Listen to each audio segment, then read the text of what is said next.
This question comes from every single person out there who goes to a supermarket at the moment. Is this you? How to save money on your grocery bill. Here are 9 tips on how to save money on your grocery bill. Okay, let's start. Tip number 1. You may think that going to the supermarket is the cheapest way for you to buy your groceries. Well, my friend, it ain't. I'm in Sydney, Australia. I don't know where you are watching from, but we have Harris Farm here, or even another fruit and veggie market. They are often cheaper because they buy directly from the market and they bring it in, and their price fluctuates depending on the market. That means that in the glut of mangoes, you can get mangoes for $1 a kilo sometimes, $2 a kilo. You can get beans for $4.99 a kilo. And if you take that and you go to the big supermarket, what you'll find is the price is steady all year around. They're $15 a kilo for the beans, or $20, $23, $30 sometimes. They stay consistent and they never let them drop all the way down. This may mean splitting your weekly shop into 2. You might now need to go to a fruit market and a veg market, and then also go to a supermarket to get your other things. But here are some tips on what you can do. You can online shop for your groceries and get them delivered, like your dry stuff, whatever you'd normally get from a supermarket. And I love doing that because I don't have to go in there, even though I do sometimes spend more online because I don't have a toddler that I have under one hand and a heavy bag on this shoulder that I'm schlepping it around because I refuse to get a trolley because then I have to go in a lift or do something crazy like that. Can you tell I really don't like going to the supermarket? I get it delivered, but what I found recently from monitoring prices is that it's actually cheaper for me to buy them online and get them delivered. And if I do a bulk order, I'm getting free delivery as well. So this is how I mitigate now going to 2 shops throughout the week, a fruit and veggie shop and also a supermarket shop. But on that, before you go and switch up everything that's going on in your life and just go to the fruit and veggie shop, I want you to start paying attention. So you can usually find prices online sometimes. So if you have like a Harris Farm near you that you would go to, you can go on their website and check out the prices. Or if you can just manage to go there, just have a peek around and have a look. I often share weekly fruit and veggie price updates on my Instagram, so you can go and look there as well. And just get an idea, and you'll start to notice prices, which is a big bit about saving money, is noticing the prices. Leading into that, number 2, eat seasonally. So are you trying to get cauliflower when it's not cauliflower season and you're paying $7 to $9 for a cauliflower? Just put it back down. Don't get it. Get pumpkin, get sweet potato, get more onions, get celery, get kale, get carrots, get whatever it is that's way cheaper than that $7 cauliflower. Recently in Sydney, we had iceberg lettuce that were $12 a head for an iceberg lettuce. The most boring lettuce of the lettuce variety. I don't think that growing up, my mum bought iceberg lettuce because it was amazing. She bought it because it was $1 a head and it was cheap as chips, and she was trying to fit it into the budget.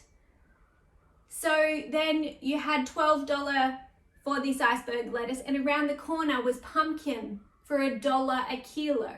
So you could buy 1 boring head of iceberg lettuce or 12 kilos of pumpkin. That's a very wild example, but it was in there in the shop that day, and it was going on for a good 2 weeks or so in Sydney, maybe more.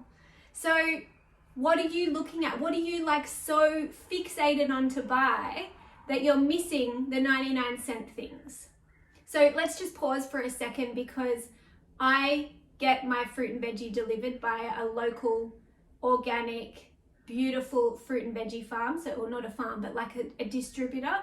They're called Ubi. They're in Sydney and they're amazing. And I've been with them since 2013. So I always get our veggies from there because I believe in them, and I believe in small scale farming that are doing really good for the world and our area. However, I know a lot of you get your stuff from the supermarket And even from a supermarket, then going to Harris Farm or like a fruit and veggie market is a big jump in itself. So that's why I'll always educate on this stuff as well, even though I get my stuff from Ubi. And in an ideal world, we would all buy from our local farms. And you know what? The price might come down a bit as well. But commercial farming and everything that goes into it is cheaper for a reason. And if you think back to the 99-cent pumpkin, is that even sustainable for the farmer? Is that sustainable for the whole system that's going on in there? It's actually not. So I'm always going to provide all the options, but I'm always going to tell you what I do and what I believe in. So next one. Part number 2, I think we're up to number 3. I think I've already added one in. So this, if I said it's 9 tips, it's actually 10. Build your meals properly.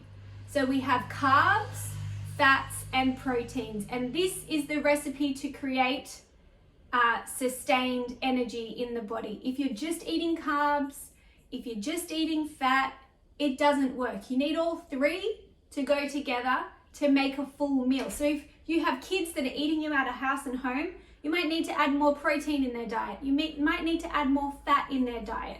And do it that way, and I think you'll find that whatever you're buying will last you longer as well, because you are building a meal properly.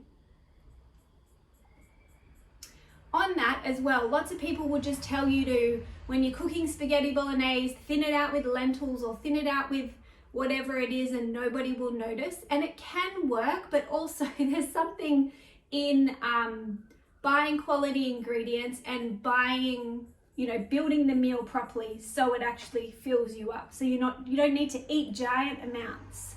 Next one, buy things when they're on special. You've probably heard this before, not new, but it's a reminder. So if you always use a type of pasta and it's half price or 20% off, whatever it is, buy more. Think ahead. Plan ahead. You're going to be here eating for a long time. Does it hurt to buy 3 or 4 packets? I don't think so. As long as you have somewhere to store it as well. Buy in bulk. And this one works for meat, especially buying larger chunks of meat and then portioning them down. But buy in bulk where you can. So maybe you'll buy a kilo of almonds instead of 250 grams of almonds. And on this point, I have to say, I have a guide called How to Save Money on Your Grocery Bill, where I go into these tips, 4 tips in particular, in detail, and how you can save money. So there's a link to this in the notes section. You can go and grab that, sign up, and get it for free instantly.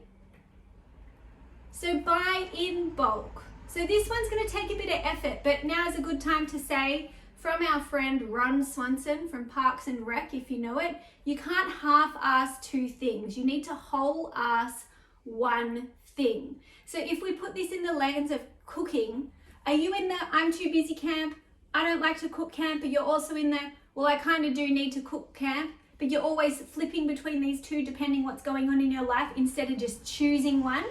And by all means, choose the I'm too busy one and I don't like cooking and I don't have time to cook, and then forget about this. Like just go all in on this. And this isn't a good option, but like I'm giving it to you because this dancing between the 2 isn't quite working for anyone. It never works for anyone. So you got to choose.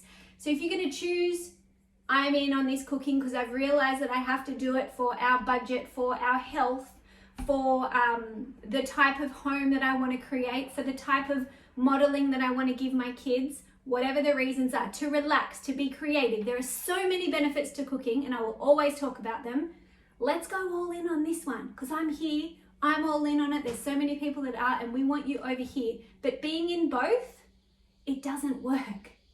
It actually creates more stress because staying here and kind of like tipping between the 2, okay, you're always going to dip out of cooking. Even I dip out of cooking sometimes, but the general way that I go and the general love that I have for cooking and how I've connected it to my health and my life and my family and everything is way bigger and better. And it feels weird to now dip out than it does to stay dipped in. Okay? So you being in both You have about 43,000 meals to cook for the rest of your life. How does it feel being in both and more in here and kind of hating it? Kind of really not enjoying it and like dragging your feet every day. It's always an effort. It's always a hassle. It's always just a bore rather than coming over here, figuring it out because it isn't that hard. It's just natural. It's innate. You got to cook anyway. You got to eat anyway because you got to eat because you're a human. Let's just double down on this. Next tip.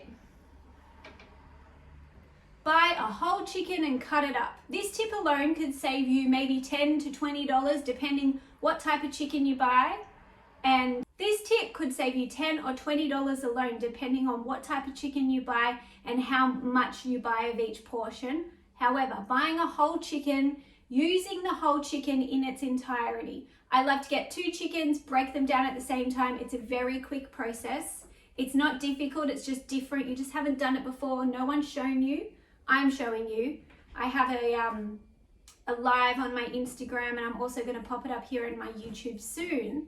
But doing this, if you could save $10, $20 on your chicken spend for, I don't know, a fortnight or a month, depending how much you eat chicken, would you do it? Like it's a good amount to save.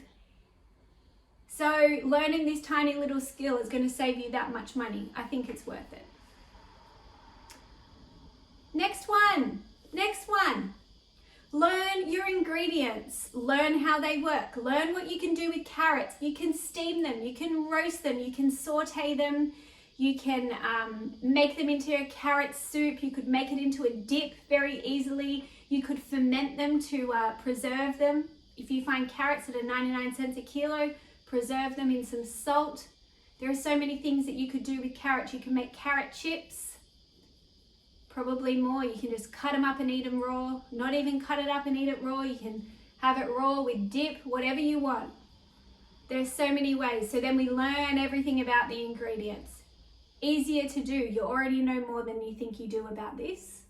But learn each ingredient. And then from that, learn what you can swap out. So like that cauliflower that's $7, learn what to do with carrots. And if let's say for example you go to buy the cauliflower and it's $7 and you decide instead of making a cauliflower bake, I'm going to make a carrot and sweet potato and leek bake because they're all cheaper that week. Boom, you know what to do. You're not scrambling to find a recipe, you just know because you know ingredients. And this leads into learning to cook properly. Learn to cook properly, learn basic cooking skills, learn how to roast, learn how to steam, learn how to stir fry, learn about the ingredients and then how to cook them. And then these all work in together. So once you understand basic cooking foundations, which is just, it is a chronic skill shortage these days. We're constantly looking to recipes, looking for someone else to tell us what to do out there in our cooking world. And then we need to go find that recipe. Then we need to go find those ingredients when we have ingredients in our fridge to use. So we're potentially wasting our hard-earned money. We've slogged our ass off working. Then we've slogged our ass off getting those vegetables and paying money for them. Then we bring them home, we put them in the fridge, and then we go to cook with them. We're like, well, I don't know what to cook. So you're trying to find a recipe online. You can't find one that fits those. So then you find the recipe that you think you want, then you have to go out and buy new ingredients. These ones sit in the fridge for longer, and then you end up wasting them.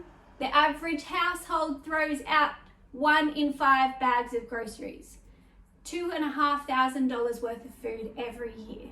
What could you do with that $2,500? Could buy 1 amazing pair of shoes, 20 cheap pairs, a holiday, 2-week holiday to caravan park and like dinners and all that type of stuff, whatever it is, a trip to London. So many things you could do with that $2,500. Add that up over the course of your life, that's $100,000 thrown down the drain from your inability to understand a recipe, understand ingredients, understand how to cook, when it's just like basic innate skills. So that brings us, oh wait, one more. We've got one more. Learn to cook properly. That's what we just covered. And now we're going to get to the clincher. Stop following recipes, which is kind of looped into that other one as well. If you understand the ingredients and then you understand cooking methods and basic foundational recipes, like foundational methods and processes of cooking, then you can ditch the recipe. And then you're looking in your pantry because you bought all of that pasta that was 50% off. And then you're looking in your fridge and you have eggplant and you have leek and you have heaps of olives and you have rosemary in the garden, you have thyme and you have heaps of goat's cheese, and you're just making an awesome pasta dish without a recipe. You don't need to go follow, I don't know what eggplant pasta recipes there is. There's probably like a classic one, you know, the sauce, whatever the sauce is called. I'm not good with recipe names that everyone kind of follows, but you can just wing it and make it up and use what you have in your fridge. And they're the end. This is the end of our ways to save money on your grocery bill. I think there was 10. I have a free guide that goes into depth on 4 of these with actionable steps that you can take, so you can go get that. It'll be in the notes below. And I also have a kitchen time hacks free guide, which is how to hack your time in the kitchen so you can plan better, prep better, cook better, and eat delicious, simple meals that don't take hours to cook.